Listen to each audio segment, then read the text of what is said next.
Welcome back to Off Ball Takes. This is your host, Yarby and this is my co-host. Christopher Wells. We appreciate all the support on our recent content, and before we do get started, please don't forget to like and subscribe and follow us on Instagram and TikTok at the OBT Podcast for more content and updates. Yes, so we're back at it again with another new episode. And the last time we spoke, or before the last time we spoke, right, the Milwaukee Bucks. It's funny because they had kind of gone under the radar recently, but if you had watched them as of late, they had not been playing very well. Now, obviously, they got off to a really good start at the beginning of the season. This was not a team we were particularly very high on. We took the under, got some comments for it, but it's whatever. It's not a big deal. They weren't necessarily nasty, but there were people who disagreed with us. And in fairness, it was about 40 wins. So if you pick the under, you're basically saying this is going to be a below 500 team. But if you have looked at their last several games, right, they have won, I believe, 2 out of their last 10 or so games, right? Now, in fairness, Giannis got hurt. There was a stretch where he gets hurt, then they lose basically every game while he's out. He comes back against the Knicks, they lose again. Then they beat the Nets. Then they lose to the Wizards, right? The Alex Sarlis Wizards. And that was kind of, I guess, the quote unquote final straw, right? Because after that, then Giannis made headlines because he scrubbed his social media posts, right? I think there hadn't been anything since like the last few years or whatever. So, like, all of his Bucks related stuff, I think, was basically gone. So, just, never really a great sign. And then obviously, we got over the course of the week more stuff from Shams saying that he and his agent were discussing and trying to figure things out to try to decide what to do, right, over the next few weeks, right? Basically, kind of, in my opinion, soft launching a trade request potentially. We'll see.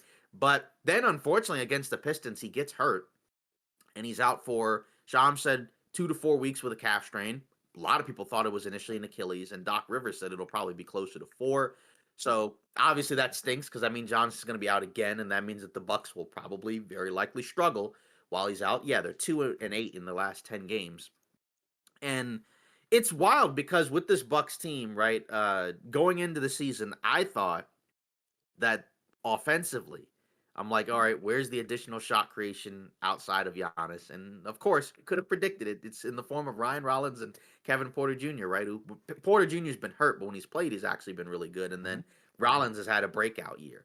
But offensively, they've actually been fine, right? Like they actually, honestly, offensively, they were way better than what I thought. Now the stats have changed, right? Because Giannis got hurt, but prior to his injury, they were a top 10 offense. Now they're like 17th in offensive rating. But the real problem for them was that defense. Currently, they're 23rd in defense, and that wasn't very good before Giannis got hurt. It had been a bottom 10 defense pretty much for the last few weeks, right? The defense had fallen off. It wasn't that great to begin with, an offense first team. And now, if you're the Bucks, you're kind of staring at this situation where it might really be it in terms of Giannis being here, because I remember we were kind of the impression that, so after they lost to the Pacers, we thought, all right, he's gone. But then you hear that he's probably not gone. So we thought maybe he'll be traded at the end of this season, right? Now you kind of wonder, could it happen before that, right? Because we know from Shams over the summer, he wanted to go to the Knicks if he were to leave the Bucks, but they couldn't, but the teams couldn't figure out an agreement. Then the Knicks really didn't have a lot of assets either. Then they ended up just extending Mikal Bridges. So they may be out of the running. But, now you just kind of wonder, what are the Bucks, what can they do now, right? Because I mean, at this point, I know they were in rumors for maybe they go after a Levine, but they really have kind of run out of a lot of moves to do, right? Because they've tried to appease Giannis and do a lot of these things to try to keep him happy and get him to stay. Then obviously over the summer they waived and stretched Dame. They acquired Miles Turner, and at least predictably, from our point of view, it hasn't really changed much, right? Like they look like a worse team to me than last year's team. Where last year's team, surprisingly enough, actually was better on the defensive end than the offensive end. Because I checked last season, the Bucks in terms of defensive rating were 12th, right? Offensively, they finished 10th, but at the beginning of the year, they started off poor on the offensive end because remember they got off to an ugly start last year. Then Dame and Giannis kind of figured it out and kind of normalized everything. But obviously, they're below average defense. They're a bad defensive team. So if you're the Bucks, what do you do with this Giannis situation? Like, do we expect him to be gone?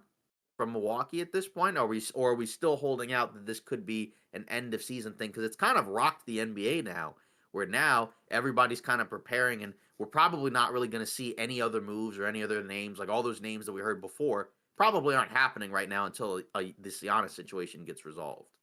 Yeah, that's the thing. Like, I think we kind of expected their season to be a little like this. Maybe not necessarily, Giannis wanting out, but we did not really feel too good about the roster coming into the season. So I think they're, yeah, exactly. I think they're reaping the the cost of having a roster like that, where there's not a bunch of stability. There are some inconsistencies. Granted, there have been some great positives, right? Like Ryan Rollins, and I think what's the AJ, I think, what's his name? AJ Green, Yeah, exactly. So there have been, Gary Bird. yeah, so there so there have been some, developments there. But I think at the end of the day, right, my biggest problem was, you stretched and waived Damian Lillard to bring in a guy like Miles Turner, who, granted, pretty much dismantled your team in the postseason and has at times, right? But at the end of the day, it wasn't necessarily the great fit. It wasn't a home run move. I didn't really like it. Like, they used that real estate that they got from Dame to pretty much bring him in, and it just felt like a little underwhelming. Like, that was it. That's the help. And then we referenced the meme multiple times, but in terms of like what you do and going forward, even if you do trade a guy like Giannis, right? What kind of value is he going to command? What's the return going to be, right? Because I've heard all kinds of weird stuff. I've heard things like the Spurs, like apparently the Bucks would want Dylan Harper and Stephon Castle. Absolutely not. You're not getting any of that from me. I wouldn't even give them Fox, and I was lower on the Fox thing than other people, right? And shout out to him because he's been balling. So like, I don't know what the value is going to be, especially like, say you do move him, is it going to command as much as you want, right? Are you going to be hunting picks? Are you going to be hunting star for star talent? So I really don't know, because like people are pulling stuff out of the hat, like 2 stars, six first round picks. It's like, no, that can't happen. Right. That's not going to happen. It's unrealistic. So I think the Bucks need to temper their expectations if a formal trade request is submitted, which I think it probably will be coming very soon. Does it happen in the offseason? I don't know. Does it happen at the deadline? I would hope so. I would prefer it to happen at the deadline. It would make for a very interesting deadline for sure. I think, content-wise, that would be awesome. And I think he needs a change of scenery, because clearly, in my opinion, it's borderline mismanagement, right?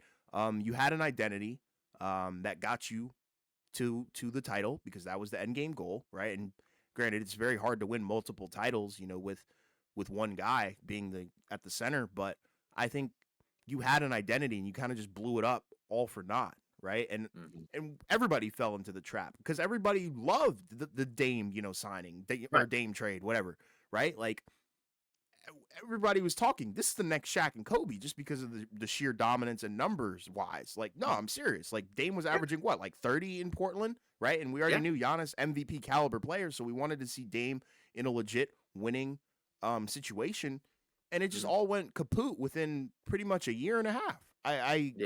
And like I said, I'm just going to continue to say it: mismanagement of Giannis, because super high on Giannis, one of my favorite players. Always say he's going to have an MVP like season, but I never have faith in the team in itself in the postseason, because I just know they can't really put together a roster like they did when they won the title initially. So that's kind of my 2 cents on the whole thing. But I hope that he does get traded and he gets a completely different change of scenery and is put into a winning situation, preferably in the East, but it'll probably be out West. Yeah, and it's tough, right? Because, you mentioned the things that they've done, right? And like you said, like, everybody liked the Dame trade when it happened. It's like you understood why they did it, right? Because they lost in the first round to the Heat. Now, Giannis was hurt, in fairness, right? But like, the argument was, okay, this group has run its course. Maybe they need a little bit more offensive juice added, and you're probably just not going to get that, with Holiday combined with Middleton, combined with whatever else you have. So let's go get Dame, right? And it didn't work, right? The surrounding pieces weren't quite good enough, but it's kind of hard to balance all that out. Seemed like the fit wasn't quite as great offensively as you would have anticipated, right? They didn't really play off of one another a ton, right? It was more so kind of just like two individuals Sure, playing on the same team. sure, So that too. And then obviously they got hurt, right? Because I mean, the first postseason, no Giannis at all. Then the second postseason, Dame played what, like 1 or 2 games, and then went down with the Achilles. sure. So we never really got to see the perfect version, but I don't think it would have been good enough I to agree. be able to win it all anyways. And now they had to blow it up, and now you're kind of out of moves, right? And what can you really do, right? Because I mean, with the waving and stretching Dame, right? Like they don't have a ton of. I mean, I guess if they move some guys, they could get some more financial flexibility, but like they don't have a ton of contracts where you have players on good contracts that other teams would want, and the ones that you do might like, they don't make a lot of money, right? Like, are they gonna trade Ryan Rollins? Like, for what? I mean, it doesn't make a lot of money. Might as well keep him around since you discovered him and basically kind of developed him into this really fun player. But it's just it's brutal, and you just kind of wonder now, if he does ask out before the deadline, where does he go? And you mentioned some of the superstar returns. Go back and look at some of the last few superstar trades, right? Like you're not getting 8 first round picks, Exactly. or That's my whatever. point. Like it's funny, right? Because it's the like the starter tier players, but not like the stars that are like it was Mikal Bridges who went for like Right, 5 first, right. or Gobert who went for like 5 first. But then like look at Kevin Durant. What was that? It was like Jalen Green, Dylan Brooks, then their 10th pick of the draft or whatever, then I think a second, Yeah. right? What was Kawhi? It was like DeRozan, Jakob Pertl. AD, I guess that one at the time was considered like a pretty sizable package, right? And then it ended up not being quite that, just Hmm. because like Ingram, Hart, Ball, really good, but New Orleans didn't really. All of them are gone now, right? But like that's probably one of the biggest star returns. But outside, and then obviously Luca, right? The biggest one of them all recently. That was like a star for star swap. Luca for AD and Max Christie or whatever, Sure. right? So, I mean, you're not going to get that. And if he has a specific team that he wants to go to, then you're definitely not getting it, right? Yeah. So, in terms of the teams that he could go to, right? At this point, sure, everybody's probably heard like a lot of the different options, right? Like, because of course in the Eastern Conference, if you stay East, right, the Knicks, it's probably tougher now, right? Because in terms of the package, like if you're the Bucks, it's like, okay, we got Karl Anthony Towns for Giannis, joy. Like, all right, Yeah. like what are we doing there, right? Are they going to get both wings? Okay. But if you do that, like you're still not going to be good. And there's no version where they're going to be good without Giannis. Hmm. So that's why you probably want to go for like, can we get like a decent young player, maybe like a pick back? That's why everybody likes the Hawks trade, right? Because you could get the New Orleans pick, which could turn into a top whatever pick. Then you could probably build around whoever you draft, right? Whether or not it's one of the top guys like like Peterson or Boozer or The Bonsa. whoever else. Yeah, DeBonsta, Yeah. right? So like one of those guys. And then, whatever else Atlanta wants to put in there. Now, I don't think Atlanta would want to give up Jalen Johnson, No, right? and they So won't. I don't think they would do that. Would they give up Trey Young? I mean, they would probably want to wait and see what it looks like. But if you're the Bucks, that'd be not the worst thing in the world, but it would be hard to sell that I'm gonna ultimately. be real though. I think Right. I think Milwaukee messed this up really, really badly because I think if they really needed to move on from Giannis, right, and it was gonna be a mutual kind of thing, it should have happened years ago. At least two. Because now I feel like his value is decreasing by the day. Just because he's getting older, there have been Mhm. multiple regular season injuries, even postseason Right. injuries that have impacted the team's performance, right? And we already know his impact is game changing. He's one of the best Right. players and most impactful players on both ends of the floor. But they might have missed their window to really maximize the returns here. So that's why I'm like, Mhm. they have to temper their expectations. And like you said, I think the best point is if he has a preferred destination to like one of these like, teams out west or east, then you're cooked. Right. You have to abide by this or else he's going to, mess up your team for life pretty much. Right. And then also, like, you got to make sure if you're the other team, all right, is he going to resign with us? Because he's not, I mean, in terms of his contract, he's under contract until I think he has a player option in 27, 28. But, you have to factor that in as well. So, Knicks, I would think, would be out just because I don't know what type of package you could get unless he's like, trade me there. Right. And then after that, Hawks, I don't know if he would go there. Like, that's like, I don't know if Yeah. that's like, I don't know if that's where he wants to go. And then after that in the East, right, you got what? Miami. what's the package there? Is it like Tyler Hero, Khalil Ware, Wiggins, whatever else? Okay, interesting. And then I guess one sneaky one could be like Cleveland, right? Mm, Where like maybe if they're not as high on Mobley anymore, would you do that? hmm. But then, do you feel comfortable giving up like a really good young player for Giannis? I don't know. So those would be the teams I would look at in the Eastern Conference. Right. Toronto, I don't feel like makes as much sense now because I was under the impression that the connection was Ujiri, but he's not there anymore. I mean, I could be wrong. I mean, like, it'd still be a big market, I guess, because it's Toronto. I don't know what the package would be, right? It Right. would probably have to be one of the higher paid guys on the roster. Right? I don't think they would give up Barnes. So could it be like RJ Barrett or Emmanuel Quickly or something like that, or Jakob Pertl? Mm, Maybe. I don't know. So and then I don't think Detroit would do it. I don't even know if they really have what other teams would want, like what Milwaukee would want. I'm not sure. So what do you think of those teams in the Eastern Conference? Like, do you have like a ranking in terms of like which one makes the most sense? Because it seems like most people are think the Hawks one because of the pick factor plus a potentially good player is the best one. I just don't know if that's gonna happen. I don't feel like that one's as likely. Um, yeah. in my opinion. Yeah, I mean, with the Hawks one, honestly, if Jalen Johnson's not in that package, that significantly reduces its value. So you'd have to put in Mhm. there like probably Trey Young, unfortunately, Reese probably, and Yeah. whatever picks they can possibly Yeah. figure out because it's got to be of similar value. And I guess what Atlanta would get Giannis and I don't know like Cole Anthony or some random throw in, right? Yeah. Um, so that's kind of I think that one would be okay with me for both Mhm. sides because like you said, you do get a little bit of future assets in a deal, and then I think Trey Young could potentially get you by in terms of getting people in the seats, right? Because Trey Young's a very entertaining player, but obviously we Mhm. don't really think that team is going to win a lot of games without Giannis, and I don't think Trey Young is the solution to that problem at all. Right. So it Yeah. would be a wash for that season, but at the end of the day, you'd have a couple of picks that would end up becoming yours, down the line in the next couple of years, which I think is Right. perfect. That's the approach that you should take. With the Knicks one, though, I don't really like that one because I feel like the Knicks would also throw in some picks there as well.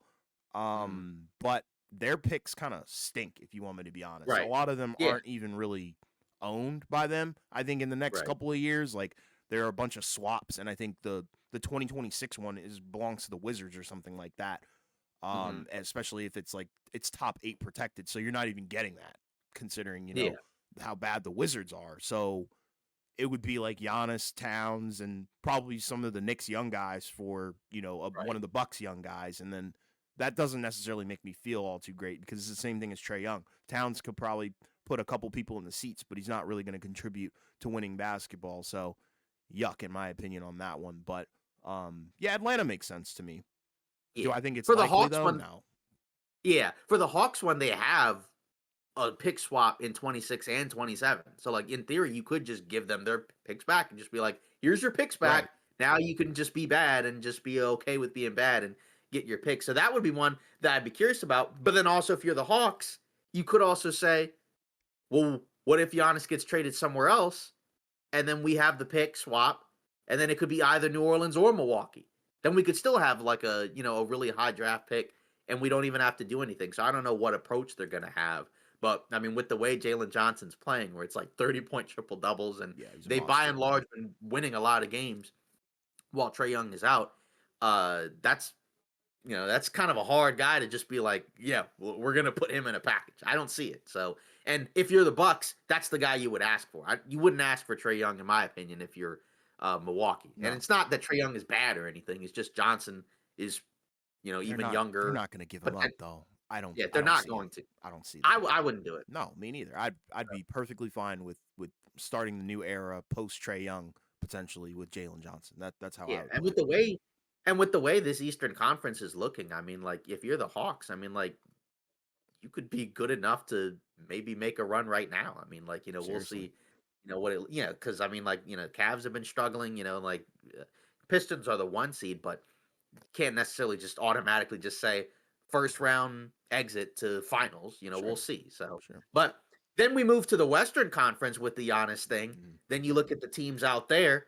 Now, as you mentioned, it's probably better to stay in the East because you have a better chance of getting out of there. Because OKC at this point looks like they're inevitable, right? Like it seems like now they've been the team that's collecting all the Infinity Stones, and people didn't even think about it a few years ago. And now they're here. They're 22-1. But if you look out west, I mean, the Spurs have been kind of the main team, I think, in the Western Conference that's been mentioned as a potential landing spot, right? Well, as you already kind of mentioned, you probably have to put together some type of package involving at least a couple of their young guys, right? Like probably at least one of Harper or Castle. And then you probably would have to throw in, like, I don't know, Barnes or one of those other contracts to make it work. Could you put in Sohan? The Spurs have a decent amount of picks as well, including picks, that aren't their own as well.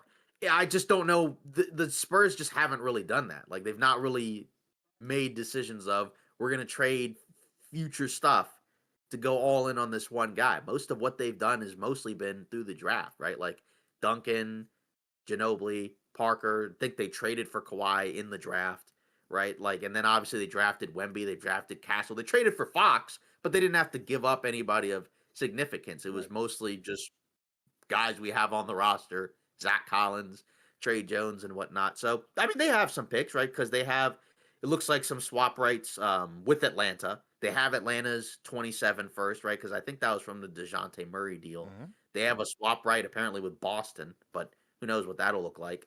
So, I'm not sure, right? Like, I mean, obviously the Spurs could do it. I just don't think they would. If they could get it done, if they could keep one of those other young guards, like that would probably be a very scary basketball team, right? Just in terms of the size, of course, the downhill play with Giannis, and then of course Wemby being huge and taking up space and blocking shots and everything. It doesn't feel like something that the Spurs would do. So I wouldn't necessarily expect that to happen. And again, like if you're Giannis, if the Knicks were like his only team that he wanted to go to in the summer, you almost think, okay, he's probably feeling like if I'm going to leave the Bucks, I want to go to a huge market, right? And the Spurs are a small market team, and that does matter to some of these players, right? So, I mean, I don't know. I mean, I think we like if they could get it done, that'd be awesome. I just don't necessarily. It doesn't feel like a Spurs move, so I don't think that that's going to happen. And I don't necessarily. I mean, of course, you got to give up some young player because it's Giannis. You can't just be like, here's Harrison Barnes, here's Luke Cornett, here's Kelly Olynyk, and there you go. We got Giannis. Like, that's not going to happen. I just don't know if the Spurs are going to do that because I think they like what they have. People haven't talked about it. People have mentioned, the Magic winning without Paolo and the Hawks winning without Trae Young. Spurs are like 7-3 Yeah. without Wemby, right? Now we're not trading Wemby, but I'm just saying, like, they have a good thing going on right now. So I don't necessarily know if they're gonna just break it up automatically and just go all in right now because their timeline's a little bit different. I don't think that they're not like a title or bust team this year. They're ahead of schedule, but I don't think they should feel like we have to go all in. And I think I just broke the arm off my Kelly Oubre bobblehead Oh by accident. man, that sucks. Um, but yeah, I would agree with you. The Spurs one, I think there's a lot of buzz around, the move, right? Because, who wouldn't want to see, the ultimate fantasy pairing of, Giannis and Wemby. Like that's a match made in heaven, right? On offense and defense. But at the end of the day, I think the Spurs are going to be careful with this. I don't think they're probably going to, be baited into, certain Mhm. moves like this. It's not really never really been a part of their culture. I don't think they're normally a team that kind of drafts and, just homegrown talent, which I think they've done a very good job of, right? Like, you have Stephon Castle, you have Dylan Harper, you have Wemby as well. And like the De'Aaron Fox thing, yeah, you traded for him and they kind of just took the new approach, the new meta of pretty much, falsified free agency where you trade for a player who's, on an expiring deal and then you give them the extension of a lifetime, which is cool, right? They did things the right way, in my opinion. So, um, if there is a deal to get Giannis, I'm not giving up any of those guys. I'm not giving up Stephon Castle. I'm not giving up Harper. I'm not even giving up Fox or anything like that. The only people I would probably give up maybe would be like Vassell, Cornette, or something like that, or Keldon Johnson, and a couple of first round picks. Maybe like Olynyk or Harrison Barnes. Any of those names are cool, but I'm not giving up any of the cornerstone guys because I think they have some real chemistry. They're building something serious over there, and I think they're on a similar path to Oklahoma City where you have your franchise guy in Wemby, but in the next 3 or 4 years, they're probably going to be running the league just because of how fast their development has been. And I don't think, they want to put Giannis in the middle of that because it might throw a wrench in it. Granted, the team would still be amazing, if you had De'Aaron Fox, Giannis and Wemby all on the same team. That's freaking scary. But I still think they're going to take their time and do things the right way. And like Trent has said, or Top Notch has said in the past, right? No buying players. We don't necessarily like that. Let's maybe build the team from the ground up. Yeah, well, and like I said, I just don't know if he would want to go there. And I'm not going to sit here and say like, "Oh, I know Giannis." No, I don't know him personally, obviously. It seems like based off the things he has said in the past, you almost feel like if he's going to get moved, he wants to go to a big marketplace. He's talked about that, but the Knicks might be off the table. So, then if we look at the rest of the Western Conference, then that leaves, then you look at, Oklahoma City is probably a no. I don't think they're splitting that up anytime soon. They're 22-1, so don't think that's happening. Then that leaves, I guess, Golden State, LA, and it's like, well, the problem here is that, all right, say it's Golden State. What's the package? Because contractually, I don't think they can do it without giving up either Jimmy Butler or Draymond Green. And I don't think that they would give up Draymond. But then if you're the Bucks, are you really going to go back to the fans and say, we got Jimmy Butler and stuff for Giannis? Like, I don't think that would happen, right? I don't think that would make any sense. So, and because I don't think they can do it by just putting all their young players together, right? Because Giannis is what, 54 million? And like, if you put all of the Warriors' young players together, I don't think they can get there, right? Because like Kuminga's at 24, 25, so that's like the most expensive young player. Then all the other guys are on rookie deals, which are pretty, except for Moody, who's at like what, 13 or so. So I don't know. That would be another team where it's like he would have to say, I want to go there. And I don't know. This might be a hot take, but I don't.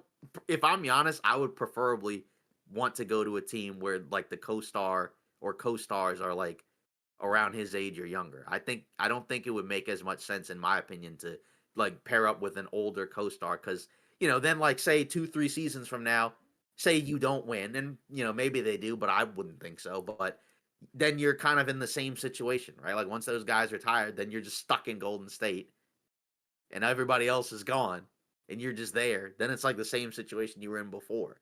So I don't think that makes as much sense, but maybe that's just me. Like fit wise, I get it. Like in terms of if you could do it, I just don't think they will. And if I'm him, I would rather just go somewhere else that I think has a little bit more long-term upside. And then LA, well, is Austin Reeves in the deal?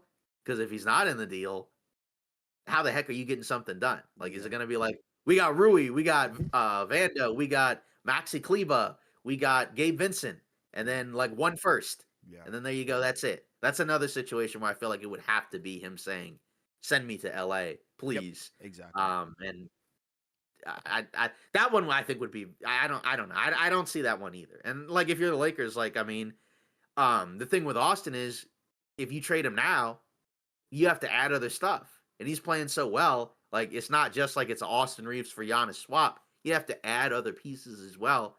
And I mean, I don't know if people know this. He's averaging almost 30 a game. Yep, he's been killing basically it. making like 15 million a year. So it would probably make more sense if you're going to trade him to sign him to that bigger deal. But that would have to be an offseason thing. He could be gone by then. So what do you think of the other Western Conference teams that I just kind of mentioned? I'm gonna be real, bro. The Mm-hmm. the Western Conference one seemed like an absolute Hail Mary to me. Like Mm-hmm. the Warriors one, I I don't think that's happening. Same thing with the Lakers one because I feel like he would. The only way, like you said, the only way he goes to those teams is if he says, "I want to go here, here, and here, and here's why." Right, and like Mm-hmm. those teams don't have too much to offer, right? Because I feel like if it's the Warriors, like, are they trading Draymond? Are they trading Jimmy? What are you giving up to get Giannis? Yeah. And is the appeal gonna be there for Milwaukee? And that's where I'm like, I just don't think that that's a solid destination. Mm-hmm. Same thing with the Lakers, right? Like, I don't feel comfortable getting anything that the Lakers would give up in return for Giannis. I don't feel comfortable with that if I'm the Bucks, right? And that's just from the organization standpoint. Yeah. From Giannis, Especially if it's not Austin. exactly. If it's Giannis, I'm sure he'd love to go to, whatever team. He doesn't care about what the Bucks get in return. But from a Right. general manager's perspective, the best deal on the table is the Hawks, straight up, because you can potentially get some of your own future back and some other Right. pieces on top of it. And, that's a consolation prize when you're dealing with a Right. superstar of this caliber, because you're never really going to get a 1-for-1 trade. Even like the Luka and AD trade, that wasn't necessarily a 1-for-1. AD was a tier and has always been a tier below Luka Doncic, in terms of that conversation. So it wasn't really a 1-for-1. Yeah, 2-star players, but Luka's top 5 and AD was barely top 15. Granted, he was having a good season that year, but I don't know. It's a wild situation, but I think Giannis stays in the East. But who knows? He could shock the world, and I don't know. He ends up on the Warriors or something. But wouldn't like the returns. Right. So yeah, like I mean, like because that's the thing is like if you're that's why I don't know, and that's why we would probably need to wait until he puts in the request, and then we see the teams that he has on that list. Because then if you see the teams that he has on that list, then it's like, all right, well now we can't rule out X, Y, and Z, because of this. So I guess West wise, so you think the Spurs one would be like the best fit or most sense or whatever? Yeah, I would say so. I know people have talked about Houston. I don't believe that happens at all, because then you'd have to have Yeah. Fred VanVleet and Right. probably Şengün, and I don't think Houston would Yeah. be comfortable moving on from Şengün. Either him or Thompson. Exactly. I mean, maybe you move on from Thompson, but that's I don't think I think that's a little risky in my opinion, but I wouldn't really want to mess with the young core. That's what I was kind of saying about the Spurs. I think, to quote Top Notch once again, you gotta not buy players. I think that's the name of the game nowadays. But yeah, the market is very interesting for Giannis, because I just don't know how enthusiastic teams are going to be to trade for. I don't want to say older Giannis, even though he is a little bit older. He's not necessarily, at 27, 28 with all the high up potential. He's kind of at the best that he's ever been. But there are still some injury concerns. So I don't know what his market is, and his value may have gone down a little bit from last year or, a couple of years ago. So I don't know. It's one to watch for sure. And I think people are probably going to nonstop talk about this pretty much every single day until the guy is or isn't traded at the deadline. Yeah, because it's tough. Because I mean, like, whatever he goes, I don't think it's going to be like a crazy haul for the Bucks. But nobody really knows as of right now what his, where he wants to go or like where he leans. So that's once we know that, then it'll probably be easier to kind of pinpoint. All right, like okay, we're not going to get like a Shams noti that says Giannis has been traded to Utah, right? Like we're not getting that. But so I am very curious to see where it works. And I don't have a prediction in terms of where he goes, right? Because, like I said, I mean, I know that sounds kind of, it's one of the worst things to say on a podcast. I don't know. But just in general, I legitimately don't know. Because, like, the Knicks one would have made sense before what they did, but I don't think they can contractually do it as well now. But if he wants to go there, then that's where he'll go. But I don't know. I don't feel like that's probably as likely anymore. So, I mean, but then like some of these others like destinations, like they make sense in terms of what Milwaukee could get back, but I don't know if he wants to go there because like you said, he's not going to care about like the Bucks not getting back enough for him because it's like, well, now I don't have to care about the Bucks anymore. So Yeah. yeah, so let us know in the comments your thoughts on Giannis and where you think he goes. Because, like I said, I don't have a prediction as of right now. But the thing is, now that obviously puts a wrench in the trade market because all these other names we talked about, like AD, and I don't even know if the Mavs are going to do that now since they've been playing better as of late. But like like him, Sabonis, New Orleans, people have brought up like Trey Murphy, Herb Jones, and all these other names. They're going to be put on hold now, right? Because all these other teams are going to be like, well, we're going to go after Giannis first, right? Like if you're Golden State or the Lakers, even if you don't get Giannis, you're going to try to do everything in your power to get him. So they're going to put up those deals on hold. Like if you're LA or Golden State, it might be like, yeah, we're not going to go after Trey Murphy and Herb Jones. We might be going after Sadiq Bey. We might be going after some of these lower tier wings, where we might have to give up a second or something like that. I don't know, but that's what it feels like to me. Moving on, we also had another story that happened surprisingly, and I was up. Right? So this was late. We're on the East Coast, so this was like almost 3 in the morning, and we got this thing from Chris Haynes that basically said that the Clippers sent Chris Paul home, right? Like, so basically they put him on timeout like he's a kid, and they said, we don't need you anymore, buddy. We're good. We're done. So it was obviously bizarre because you're thinking, okay, something horrible or bad must have had to have happened, right? Because just days ago, right, they put together, that retirement video, whatever, because he had recently announced his retirement. And then all of a sudden, then you get, oh, they're sending him home. He's not going to probably be with the team anymore. And then, Shams, he put out some additional info about, him and Ty Lue didn't get along. Apparently, Chris Paul made a lot of comments where he pretty much, I guess, challenged the organization pretty much at every level, seemingly, aside from, I guess, ownership, right? Because they mentioned management, they mentioned coaches, they mentioned players.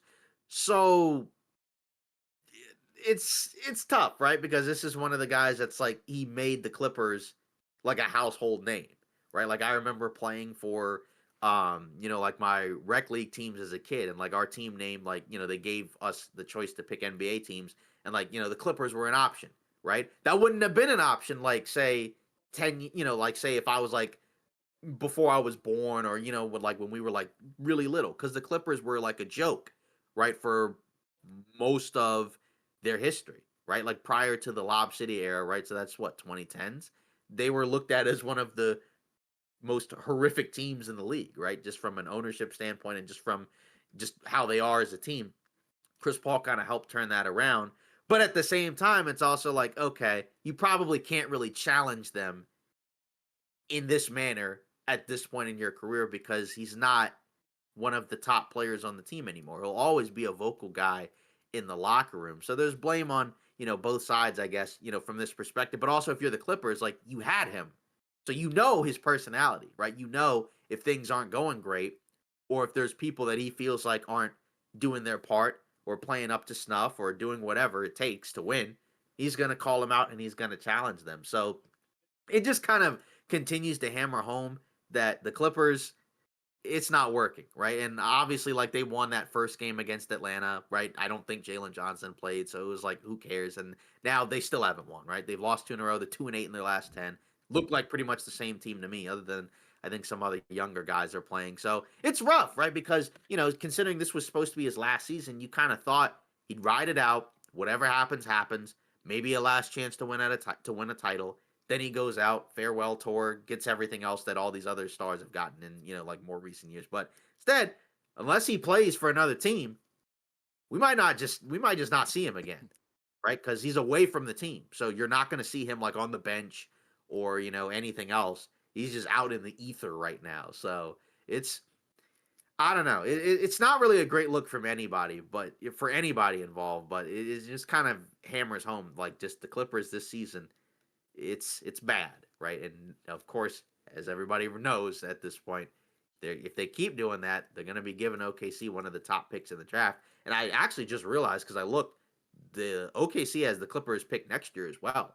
So if they can't figure it out next season either, yeah, Wow. it's bad. So And it what do all you think of this Chris Paul and it all situation? stems from SGA. That's so funny. But Yeah, yeah, I mean, this situation is wild. I don't really know what to make of it, right? Like, I feel like this is a guy, and I know everybody's been saying it, right? Like, Chris Paul is a guy where you bring him in for that exact reason. Like, you bring him in to criticize, you bring him in to change the culture, you bring him in, ultimately for these reasons. And I think on top of that, in this situation, you also bring him home to give him a great retirement tour, right? That was the sole purpose of bringing him in, right? Because, it's his hometown. He couldn't necessarily play with the Lakers, right?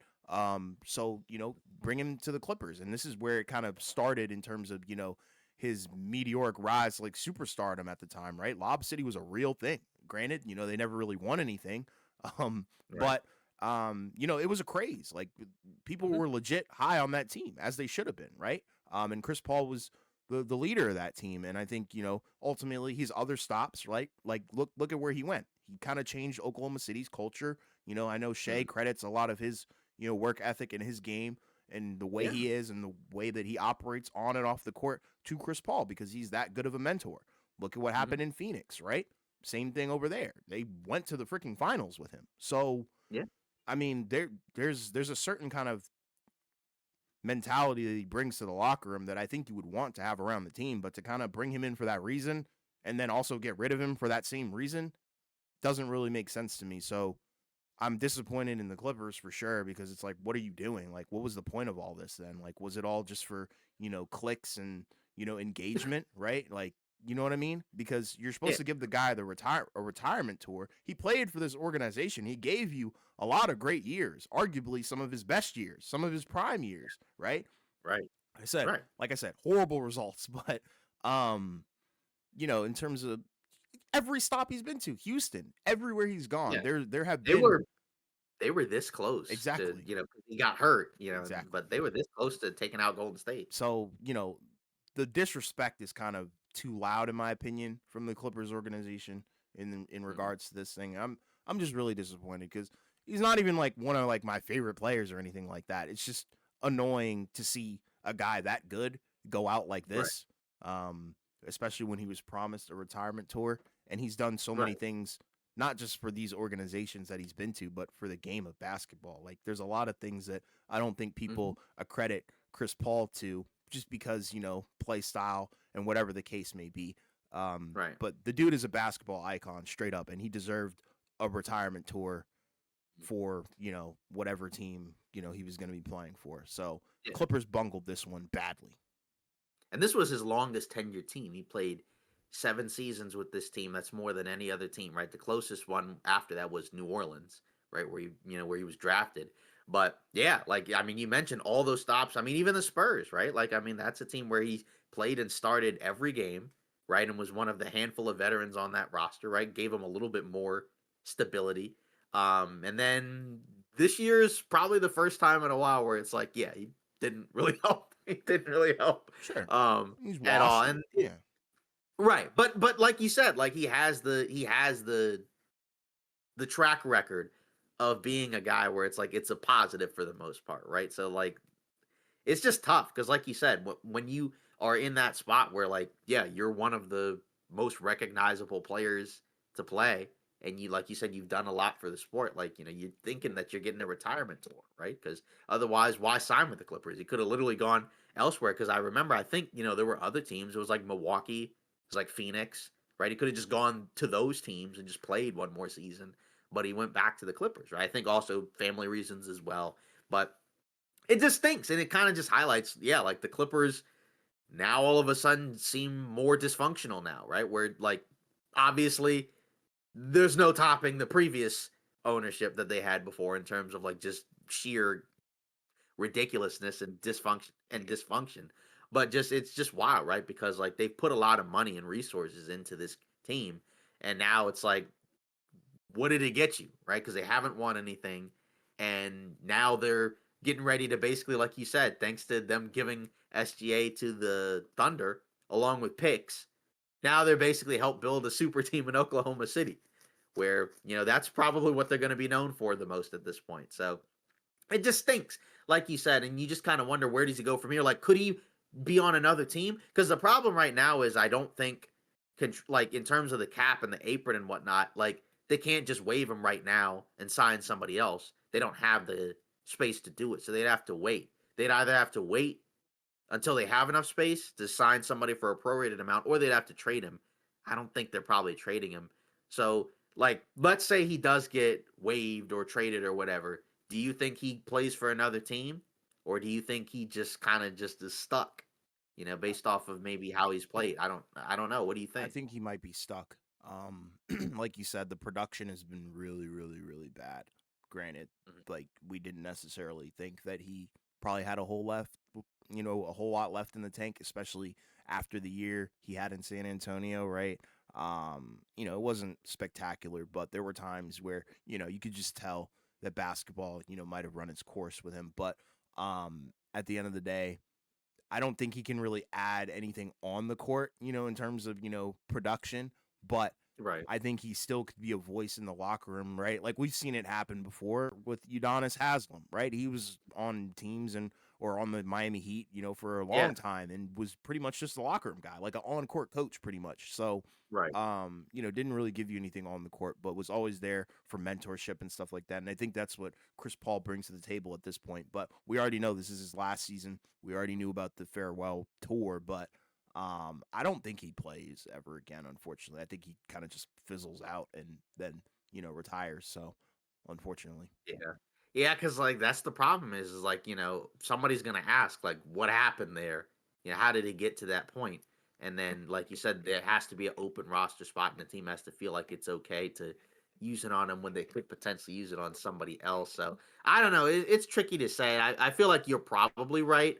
But it would be nice if he actually did get onto another roster, just for worst case scenario, even if it's like, the Hornets or the Wizards or somebody like that, like just to have him on another team, just to kind of have a chance to, go out and just kind of get the farewell tour, like you said, that he was expecting and anticipating this year. But yeah, it's not looking too great. So we'll see. And like I said, for the Clippers, the less said about them, the better. It's not really been great this season, right? Like they, along with the Cavs, which we haven't really talked about a lot, I feel like so far I would give them the stamp of approval for most disappointing teams in the league this year, right? Like I don't know what's going on with Cleveland, right? Like they're 4-6 in their last 10. I just watched them the other night where Golden State basically punted the game, sat everybody. Pat Spencer basically dropped off the Cleveland Cavaliers. I don't know. So those two teams to me would be like easily the most disappointing teams of the season, right? Like, Yeah. but it's just wild, right? I took the under took the under on the Clippers, but even with me taking the under and not really buying into their championship potential, I did not expect them to be this bad, right? Like Yeah. I'm not going to sit here and say, "Oh yeah, I expected this for them to be 6-18." Like no, of course I didn't. I just didn't think they'd be quite as good as people thought. But still think, do you think the aspiration thing? I mean, that has to weigh heavily on these guys, I guess, at this point. But yeah, this is like worst case scenario, I would say. And obviously we don't have to talk about the Clippers too much now, but as we get closer to the deadline, maybe potentially after Giannis is moved, who knows? That could be a team where, maybe they have some pieces that they could move on from. We'll see. Yeah. Yeah, so after that, obviously we have the upcoming Emirates Cup games. We kind of talked about them in the last episode, so we don't have to say a ton, but I am excited and intrigued to see these games, just at least just because it's more, competitive basketball. They are playing for something. The winners of these next games on Wednesday and Thursday, I think, will go to Vegas for the semifinals and, the cup championship or whatever. But, I am kind of curious to see what it looks like, right? Like OKC, funny enough, they were in the championship game last year and they got wiped off the mat or wiped off the floor by Milwaukee. But anything you got to say about these cup games? Any predictions or just in general, just what do you think about them? I mean, the standings have been cool, I guess, it is cool to kind of see these teams go undefeated in the cup games. I guess that shows you who's taking it serious and who hasn't necessarily, but um I mean, maybe I would assume Oklahoma City just wins out the whole thing because they're treating, the regular season like they're on rookie mode. So that's Yeah, my and that's prediction. funny because if they win it, that would probably be the first team to win it, where it's like, oh, this team won the cup, but actually is like a legit like championship level team, right? Sure, Because sure. the last couple of cups we had, those teams got cursed, Yeah, right? Because like the Lakers won it, then immediately fell off the grid after that, right? They kind of rebounded eventually, but they were stuck in the play-in after they were like a top 4 seed after winning the cup, and then the Bucks last year, right? Like they were struggling. Then they turned it around, won the cup. Then they were kind of just mid the rest of the way, right? Then they went out to the Pacers last year after we picked them to beat the Pacers back-to-back seasons. So, not bitter about that one. yeah. But now I guess we'll close it out like we normally do with the polling and whatnot. So the last thing that we posted on IG or on social media, we asked the question of, are the Knicks the best team in the Eastern Conference, right? This was coming off of, I believe, their win against the Milwaukee Bucks, right? That was Giannis's return. And 60% of responses actually said no, right? This is the team that both you and I picked to come out of the Eastern Conference. They're 8-2 in their last 10. They've won 3 in a row. They just beat the Magic earlier today. We're recording this on Sunday. Wagner might have gone down with a terrible injury. Who knows? By the time you see this episode, maybe we'll have an update on that. But what do you think of the responses? Um, yeah, I think with the Knicks, they've kind of had a polarizing season. I think they had a really rough start, but they've definitely pieced things together as of late. I think they're 8-2 in their last 10. Um, so nothing I think spectacular, but I'm going to continue to sing the praises of Jalen Brunson, right, having a great career year and whatnot. But there still definitely are things that they do have to figure out, but I think they have a little bit of experience. They have more experience than some of these other teams, like Detroit. But I don't think it's a clear cut, number one kind of thing. So we'll kind of just have to Right. see. Yeah, yeah, and by the time we record next time, right? Like, hey, the East might be, because we're already 20 plus games into the season, so now we're kind of getting a better feel for what these teams are like. But we've had some teams that have kind of had some rough stretches. But yeah, the Knicks, like you said, they feel like they're on an upward trajectory because they have been playing better in the last 10. And then we got a comment from our short, and we got this comes from, it looks like the username is Luke Pemberton 2310, and the comment was, I mean, Brunson is okay. He's not having a great year. Shea and Luka are having an absolute great year, scoring 20 plus a night every game. That's a great year, and getting the team involved. While Brunson, for the past 3 nights this week, this was 3 days ago from this episode, one game, he only had 19 points, while Josh Hart, who isn't a shooter, had 24 points, laughing emoji. And second night, he had 18, LOL, while Josh Hart once again had 20 plus. And the third night in a row, Buddy finished the game with 15. Wait, while Josh Hart once again, 20 plus point again.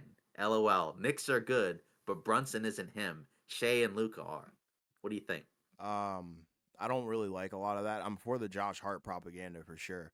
But Mm-hmm. just because Josh Hart is playing well doesn't necessarily mean that Jalen Brunson isn't, right? Jalen Brunson is averaging, 27, 3, and 6 on 47 from the field, 36 from the three. And I think at the time of that recording, the numbers were a little bit higher. I think he was around like 29 points. So that's why I was saying career year. But, through 20 games, that's pretty impressive. I think the offense looks very smooth, when he's in command as normal.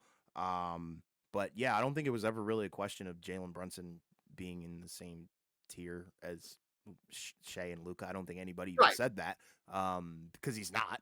Everybody knows that. Yeah. Brunson is in probably the category below that, which is still a very good basketball player. Top 10? Yeah, so Brunson is him, in fact. But yeah, the guy's right. He's not Shea or Luka, and I don't think either of us said that. And we definitely don't expect him to be. But who knows? Maybe he's trying to say, you have to be in that tier to potentially win a title. I don't know, but Right. that Because, could be very good logic. But I'm not going to follow yeah. that. I'm not going to take away from somebody's game by Right. comparing them to a player who's obviously a little bit of a tier ahead of him. Like Brunson isn't quite as good as those guys, but he's still an elite player, still one of the best He's in indeed the him. league.